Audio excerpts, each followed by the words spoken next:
Hello friends, स्वागत है आपका ऑनलाइन स्टडी आरएस में। यह practice set TGT, PGT, UGC net, DSSB इत्यादि परीक्षाओं के लिए बहुत ही महत्वपूर्ण है। इस प्रैक्टिस सेट को पूरा हल करिएगा क्योंकि इसमें बहुत से क्वेश्चन इंपॉर्टेंट हैं जो परीक्षाओं में पूछे जा सकते हैं और कुछ क्वेश्चन तो ऐसे हैं जो पिछली परीक्षाओं में पूछे जा चुके हैं। इसलिए यह प्रैक्टिस सेट बहुत ही महत्वपूर्ण है। तो चलिए शुरू करते हैं। का आ तरवर पंच विडाल चंचल चिय पैठो काल। ये पंक्तियां किसकी हैं? चार ऑप्शन दिए गए, इनमें से बताना है। सरहप्पा, शबरप्पा, लुइप्पा, पुष्पदंत। क्या आंसर आएगा इसका? क्या आंसर आएगा? लुइप्पा। नेक्स्ट है, जही मन पवन न संचरी रवि शशि नाहि पवेश तही वत चित विषाम कुरु सरेह कहिए उवेश। ये पंक्तियां किसकी हैं? इनमें से बताना है। शरप्पा, देवसेन, कणप्पा, लुइप्पा। क्या आंसर आएगा इसका? सरहप्पा। क्या आंसर आएगा? सरहप्पा।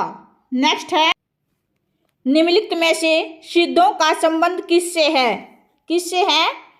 नाथपंथ, बौद्ध मत, जैन मत, शैव मत। इनमें से बताना है। सही आंसर क्या आएगा? सिद्धों का संबंध किससे है? बौद्ध मत से। जो बौद्ध धर्म की वज्रयान शाखा से संबंधित है। सिद्धों ने बौद्ध धर्म के वज्रयान तत्व का प्रचार करने के लिए जन भाषा में जो साहित्य लिखा वह हिंदी के सिद्ध साहित्य के अंतर्गत आता है। राहुल साकेतर ने 84 सिद्धों के नामों का उल्लेख किया है। सिद्ध साहित्य का आरंभ सिद्ध शरप्पा से माना जाता है। नेक्स्ट है, चर्यापद का संबंध किससे है? किससे है? सिद्ध मत, नाथपंथ, रासो साहित्य, जैन मत। क्या आंसर आएगा इसका? क्या आंसर आएगा? सिद्ध मत। चर्या का अर्थ क्या होता है? आचरण। क्या होता है? आचरण या फिर व्यवहार कह सकते हैं। साधक को कैसा आचरण करना चाहिए, कैसा नहीं करना चाहिए, वो चर्यापद में इसका वर्णन किया गया है। चर्यापद किसने लिखे थे? किसने लिखे थे चर्यापद? शबरप्पा ने। किसने? शबरप्पा ने। शबरप्पा के गुरु का क्या नाम है? सरहप्पा। और शबरप्पा के शिष्य का लुइप्पा। नेक्स्ट है, सिद्ध मत के 5 मकार कौन से हैं? इनमें से बताना है। मध्य, मास, मोहिनी, मत्स्य, महाकाल। मध्य, मास, मत्स्य, महाकाल, मुद्रा। मध्य, मास, मत्स्य, मैथुन, मुद्रा। या फिर इनमें से कोई नहीं। कौन सा आंसर सही है? ग। मध्य, मास, मत्स्य, मैथुन, मुद्रा। मध्य का क्या अर्थ है? मदिरा। क्या अर्थ है? मदिरा। मांस, जो मांस मीठी होती है। मत्स्य, मछली। क्या होता है? मत्स्य का अर्थ क्या होता है? मछली। मैथुन, मुद्रा। मुद्रा का अर्थ क्या होता है? भुना हुआ अनाज। क्या होता है? भुना हुआ अनाज। नेक्स्ट है, सिद्धों की वाणियों की भाषा को क्या कहा जाता है? क्या कहा जाता है? संध्या भाषा, खिचड़ी भाषा, कूट भाषा या फिर रहस्य भाषा। क्या आंसर आएगा इसका? क्या कहा जाता है सिद्धों की वाणियों की भाषा को? संध्या भाषा। नेक्स्ट है, गोरखनाथ के गुरु का क्या नाम है? आदिनाथ, चरपटनाथ, मत्स्येंद्रनाथ और भीमनाथ। क्या आंसर आएगा इसका? गोरखनाथ के गुरु का क्या नाम है? मत्स्येंद्रनाथ। नेक्स्ट है, सिद्ध साहित्य की विशेषता नहीं है। देखो, इस क्वेश्चन को ध्यान से पढ़ना है। इसमें पूछा गया है सिद्ध साहित्य की विशेषता नहीं है। इनमें बताना है कौन सी नहीं है। गुरु महिमा, नारी का निषेध, योग साधना, तंत्र सिद्धि। क्या नहीं है? गुरु को महत्व दिया गया है, योग साधना है, तंत्र सिद्धि है, शीर्ष साहित्य में नारी को स्थान दिया गया है, गृहस्थ जीवन पर बल दिया गया है। तो इसका आंसर क्या आएगा? क्या आंसर आएगा इसका? इसमें क्या कहा गया है? शीर्ष साहित्य की विशेषता नहीं है, और इसमें क्या है? नारी का निषेध, जबकि शीर्ष साहित्य में गृहस्थ जीवन पर बल दिया गया है। तो आंसर क्या आएगा? नारी का निषेध। नेक्स्ट है, चंदायन नामक रचना के नायक नायिका कौन है? इनमें से बताना है। रतन सेन पद्मावती, मधुमालती मनोहर, लोर और चंदा, प्रेमा और ताराचंद। इनमें से बताना है। सही आंसर क्या आएगा? चंदायन नामक रचना के नायक नायिका कौन कौन से हैं? लोर और चंदा। सही आंसर कौन सा आएगा? लोर और, जिसे लोरिका भी कहते हैं, चंदा। लोर और चंदा। तो ये किसकी रचना है? चंदायन किसकी रचना है? मुल्ला दाऊद की। और इसकी भाषा कौन सी है? अवधी भाषा। कौन सी भाषा है? अवधी भाषा। इसका प्रकाशन वर्ष कितना है? 1379 ईस्वी। और मधुमालती मनोहर, ये किस रचना के नायक नायिका हैं? मधुमालती और मनोहर किसके हैं? मधुमालती रचना के। और प्रेमा और चंदा, ये भी मधुमालती रचना के नायक नायिका हैं। मधुमालती रचना का लेखक कौन है? मंझन कवि। कौन है? मंझन कवि। इसका प्रकाशन वर्ष कितना है? 1545 ईस्वी। कितना है? 1545 ईस्वी। नेक्स्ट है, और जो ये रतन सेन पद्मावती है, ये किस रचना के नायक नायिका हैं? पद्मावत रचना के। और इसके लेखक कौन है? जायसी। कौन है?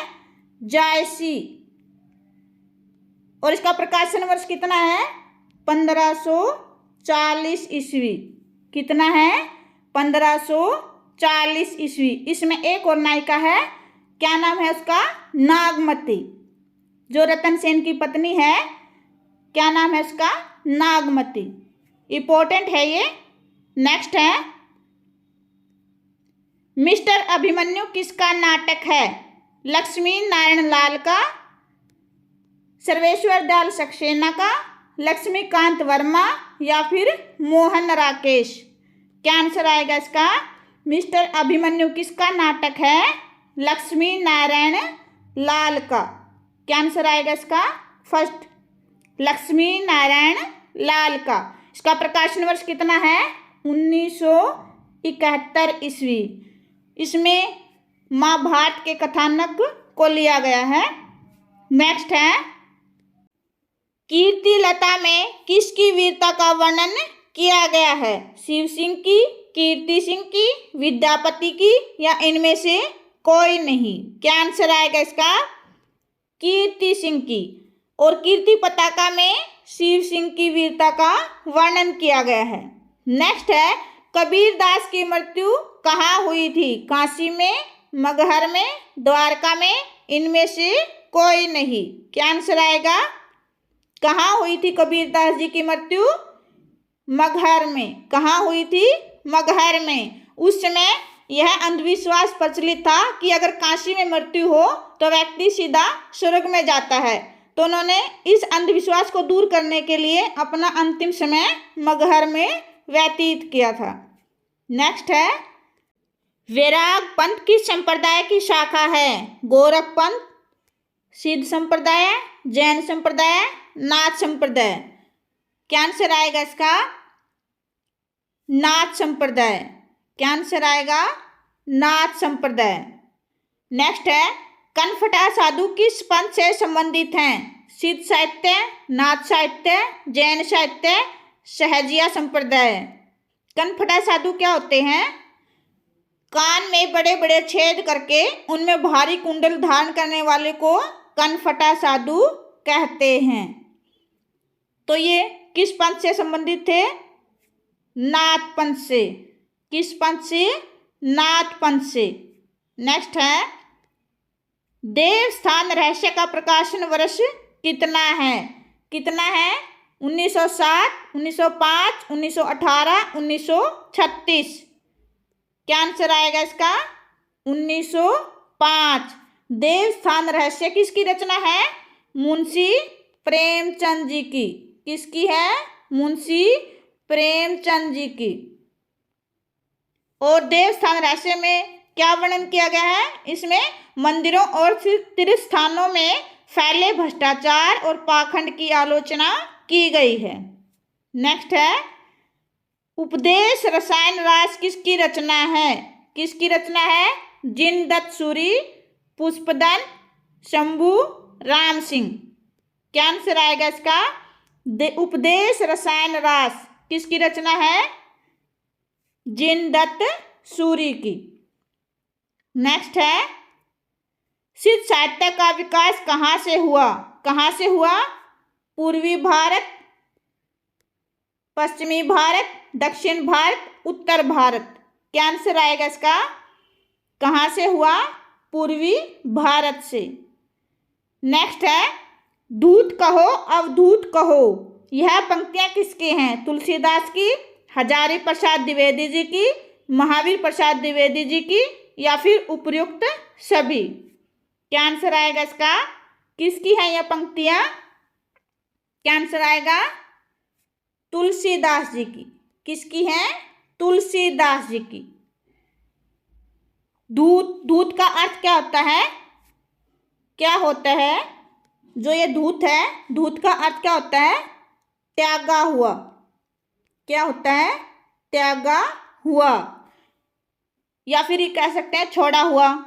अवधूत, अवधूत का अर्थ क्या होता है? साधु या सन्यासी। क्या होता है? साधु या सन्यासी। इसमें तुलसीदास जी कहते हैं कि उन्होंने अपने आप को श्री राम को समर्पित कर दिया था। वे श्री राम के दास थे, अपने आप को उनका दास मानते थे। उन्होंने कहा है कि मुझे धूत कहो अवधूत कहो, मुझे त्यागा हुआ कहो या फिर साधु सन्यासी कहो। इनकी जो पंक्तियां हैं ये कहाँ से ली गई हैं? कवितावली रचना से ली गई हैं। कहाँ से ली गई हैं? कवितावली रचना से। नेक्स्ट है वर्ण रत्नाकर किसकी रचना है? किसकी रचना है? राम सिंह, धनपाल, ज्योतिश्वर ठाकुर, सरहप्पा। क्या आंसर आएगा इसका? वर्ण रत्नाकर किसकी रचना है? ज्योतिश्वर ठाकुर की। नेक्स्ट है ज्ञान समुंदर किसकी रचना है? सुंदरदास, मलुकादास, बाबालाल, दादू दयाल। क्या आंसर आएगा इसका? ज्ञान समुंदर किसकी रचना है? सुंदरदास जी की। और सुंदरदास जी संत काव्यधारा के प्रमुख कवि थे। नेक्स्ट है लिपटा रजाई में शीर्षक कविता किसकी है? नंद दुलारे वाजपेयी, सर्वेश्वर दयाल सक्सेना, धर्मवीर भारती, शमशेर बहादुर सिंह। सही आंसर कौन सा है इसका? लिपटा रजाई में। क्या आंसर आएगा? सर्वेश्वर दयाल सक्सेना।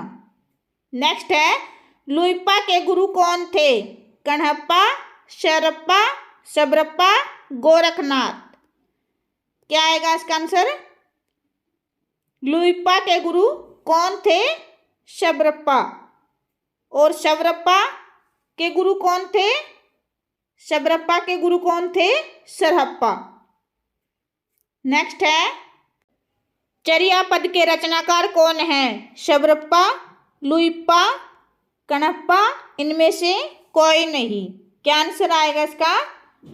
शबरप्पा। और इसका समय कितना है? लगभग 780 ईस्वी। कितना है? लगभग 780 ईस्वी। नेक्स्ट है आचार, रास, फागु, चरित आदि विभिन्न शैली की साहित्य की विशेषता है? जैन साहित्य, नाथ साहित्य, सिद्ध साहित्य, रासो साहित्य। क्या आंसर आएगा इसका? किस साहित्य की शैली है ये? क्या आंसर आएगा? जैन साहित्य। किस साहित्य की? जैन साहित्य। नेक्स्ट है नारी निंदा किस संप्रदाय में मिलती है? किस संप्रदाय में मिलती है? सिद्ध, नाथ, जैन, उपर्युक्त सभी। नारी की निंदा किस साहित्य में की गई है? नाथ साहित्य में, नाथ पंथ में नारी की निंदा की गई है। नेक्स्ट है आल्ह उदल नामक दो वीर सरदार भाइयों का वीरता पूर्वक वर्णन किस रासो ग्रंथ में है? किस रासो ग्रंथ में है? पृथ्वीराज रासो, परमाल रासो, बिसलदेव रासो, इनमें से कोई नहीं। क्या आंसर आएगा इसका? परमाल रासो। इसका परमाल रासो का दूसरा नाम क्या है? आल्ह खंड। क्या नाम है? आल्ह खंड। क्या नाम है? आल्ह खंड। और इसके लेखक कौन है? जगनिक कवि। कौन है? जगनिक कवि। इसमें जहां इन दोनों भाइयों की वीरता का वर्णन किया गया है तो इसमें रस कौन सा है? वीर रस। कौन सा है? वीर रस। पूछा जाता है इसमें किस रस का प्रयोग किया गया है? वीर रस का। नेक्स्ट है परमाल रासो का प्रधान रस क्या है? ये देखो ये आ गया क्वेश्चन। क्या है? वीर रस। और इसका परमाल रासो का दूसरा नाम क्या है? आल्ह खंड। आल्ह खंड है। नेक्स्ट है संत कवि सुंदरदास के गुरु कौन थे? कबीरदास, रामानंद, दादू दयाल, मलुका दास। कौन थे? क्या आंसर आएगा? दादू दयाल। कौन थे? दादू दयाल। सुंदरदास का समय कितना है? 1500 कितना है? 1596 ईस्वी इनका जन्म हुआ था और 1689 में इनकी मृत्यु हुई थी। और कहाँ हुआ था इनका जन्म? धौसा में। कहाँ? धौसा में। और मृत्यु कहाँ हुई थी? सांगानेर में। कहाँ? सांगानेर में। ये पूछा जाता है, इंपॉर्टेंट है। इनकी जन्म और मृत्यु पूछ ली जाती है। कब हुआ था इनका जन्म? 1596 में धौसा में और मृत्यु 1689 में सांगानेर में। नेक्स्ट है रीतिकाल के किस कवि को साक्षात रसमूर्ति कहा जाता है? ये क्वेश्चन मोस्ट इम्पोर्टेंट है, कई बार आ चुका है पेपर में। साक्षात रसमूर्ति किसे कहा जाता है?